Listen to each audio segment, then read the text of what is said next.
최근에 상황을 보면 알리바바, 테무, 쉬인으로 이제 대변되는 R2C, 중국 전자상거래 플랫폼들의 한국에 대한 공습이 시작되었다고 볼 수 있고, 이들의 진출은 현재 되게 본격화되면서 앞으로도 더 가속화될 전망입니다.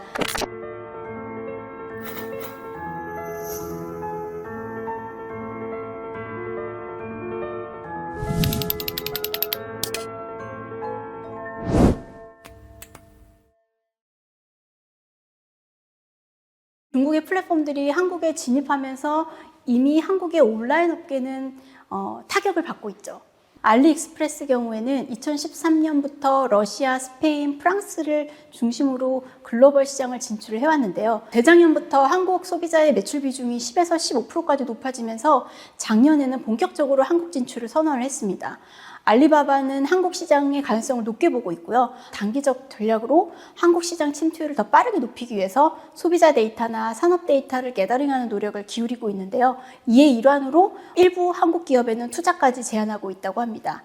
그리고 현재 K-메뉴라는 전용관 메뉴를 통해서 한국 소비자 눈높이에 맞는 고품질의 상품과 브랜드 상품들을 더 강화하는 전략을 가지고 있습니다. 품목 역시도 생활 잡화 위주에서 이제는 식품, 패션, 뷰티까지 확장될 예정입니다. 테무는 어떨까요? 테무는 2022년 9월에 처음으로 글로벌 시장에 진출한 이래 현재 50개 국가로 진출했고, 한국 시장은 23년에 본격적으로 진입을 했습니다. 아직은 한국이 매출 상위권 국가가 아니기 때문에 국내에는 인력이 세팅되기 전 단계입니다. 오히려 한국보다 먼저 일본에서 1,500만 명 이상의 유저를 확보하면서 반향을 일으키고 있어요. 쉬인은 패션 브랜드 사업을 시작으로 2015년 시작한 이래로 현재까지 170여 개 국가로 진출을 했고, 미국이나 유럽, 중남미, 중동 해외 현지에서는 젊은 층 유저를 대상으로 평균 30에서 40% 이상의 침투율을 보이고 있습니다. 이미 아마존을 위협하는 플랫폼으로 성장한 것인데요. 쉬인은 중국에서 해외로 보내고 해외 현지에서 해외 현지로 팔고 등의 전방향의 트랜잭션이 이루어지는 글로벌의 유일한 유통 플랫폼입니다.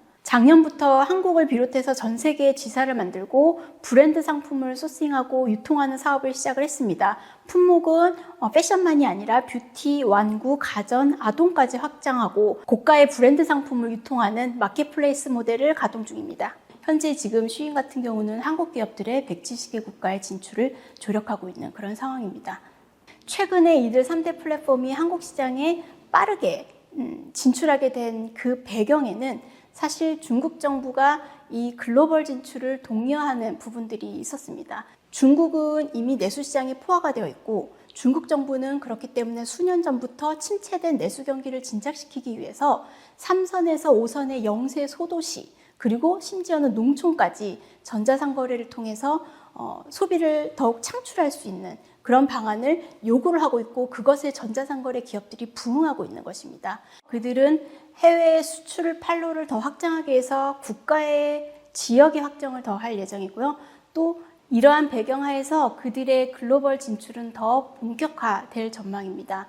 현재 그 국가별 비중으로 봤을 때 중국이 이미 미국을 넘어서 1등을 차지할 정도로 현재 직구가 차지하는 전자상거래 한국 내 매출 비중이 현재는 3%이지만 향후에 일단 중국 플랫폼들의 이 공략이 더 가속화되면서 이것이 3년 내에는 10% 혹은 그 이상까지 더 이제 올라갈 수 있다라는 전망을 보고 있습니다. 한국 내에 총 3,500만 명의 쇼핑 앱 이용자가 있다고 하면 이 중에서 실제 이 중국 3대 플랫폼들의 이용자 수가 적지 않은 수준입니다. 그럼 이들이 어떻게 빠르게 점령할 수 있었는지에 대한 차별화 전략을 저희가 볼 수 있는데, 첫째, 진출하는 해당 국가의 시장 데이터, 그리고 소비자들의 데이터, 관련 산업, 업종의 데이터를 먼저 게더링하고 이를 기반으로 본인들의 리테일 전략에 반영을 했기 때문입니다. 테무 같은 경우는 데이터를 수집하는 여러 방식들이 있지만 그 중에서 한 가지 예시를 들어보면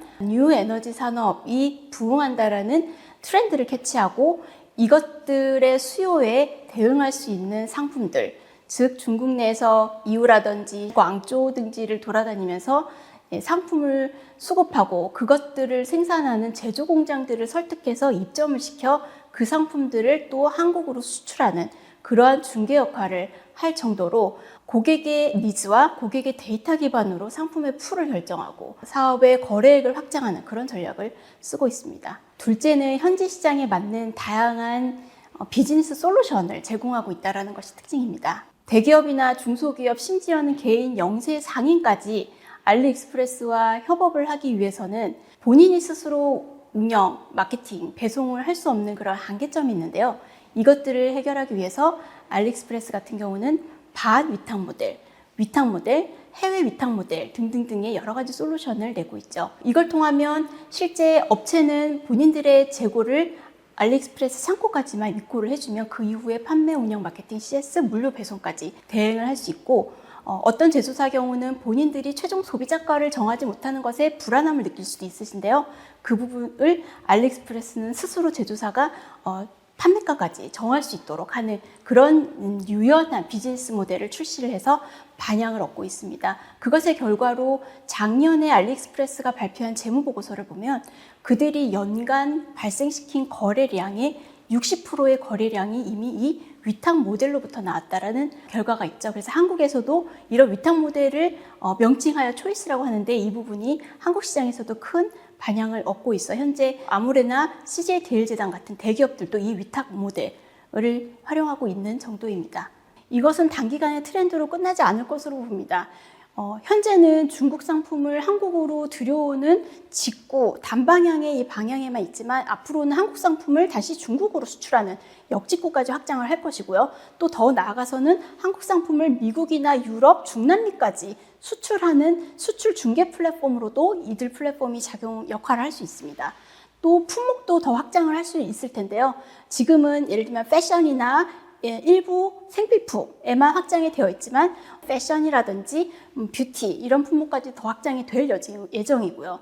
테무는 한국 시장에 빠르게 침투하기 위해서 일단은 중국의 공장들을 통해서 저가 상품들을 소싱하고 여기에 대량의 마케팅 혜택을 붙여서 빠르게 상품을 판매하는 그런 전략을 쓰고 있기 때문에 거기서 발생하는 피치 못한 어떤 부작용 중에 하나라고 봅니다. 테무의 CEO가 밝혔듯이 향후는 연구개발비의 전체 매출의 5% 이상을 투자를 해서 이런 검품 프로세스, 그리고 상품을 선별하는 프로세스, 그리고 실제 상품이 운송되고 나서 고객한테 전달되는 데 배송을 단축하는 그런 배송 프로세스, 전반적인 이 프로세스를 혁신하고 이를 통해서 고객들에게 고품질의 상품과 더 나은 서비스를 제공한다라는 그런 계획을 발표를 했습니다. 중국은 현재 본인들이 소싱할 수 있는 비브랜드 상품, 저가 상품만 위주로 한국의 진입 전략을 세우는 것처럼 보이지만 더 나아가서는 한국 내에서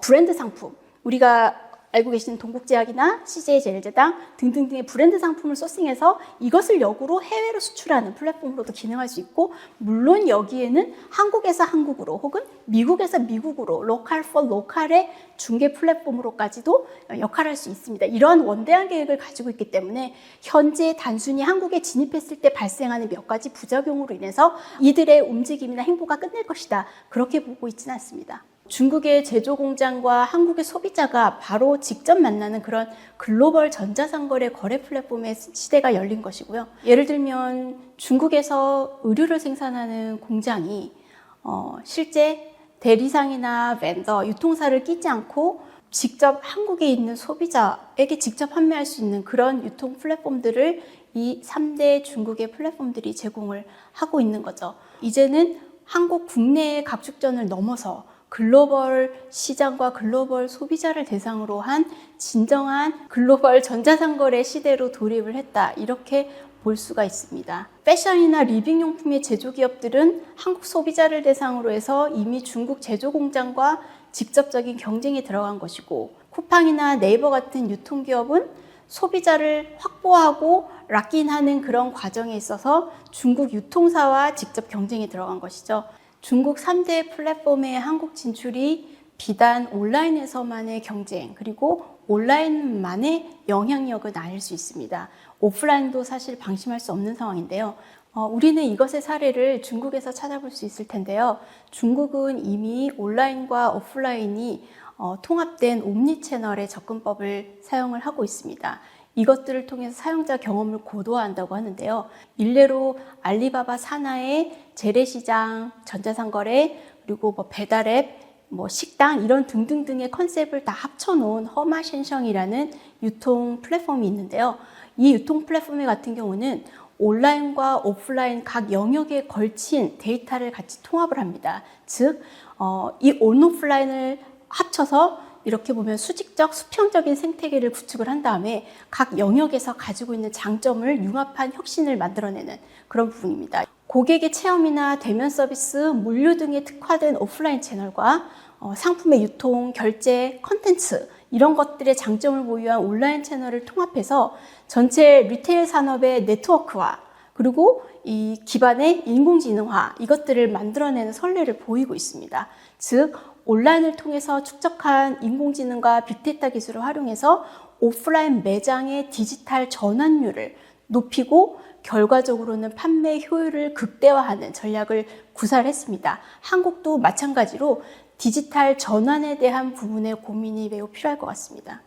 일각에서는 한국의 제조기업이나 브랜드사가 이들을 등에 업고 해외까지 수출할 수 있는 판로가 열린 것이 아니냐 이렇게도 볼 수 있는 기회와 약점이 동시에 존재를 한다고 볼 수 있습니다. 이 얘기는 결국은 소비자 중심으로 돌아가야 되지 국적이나 플랫폼이 중요하지 않다는 의미입니다. 따라서 한국의 유통기업이나 한국의 브랜드사들도 이런 글로벌 트랜잭션의 시대가 열린 것과 동시에 제조기업단은 해외 소비자를 대상으로 상품을 고민을 해야 되고요.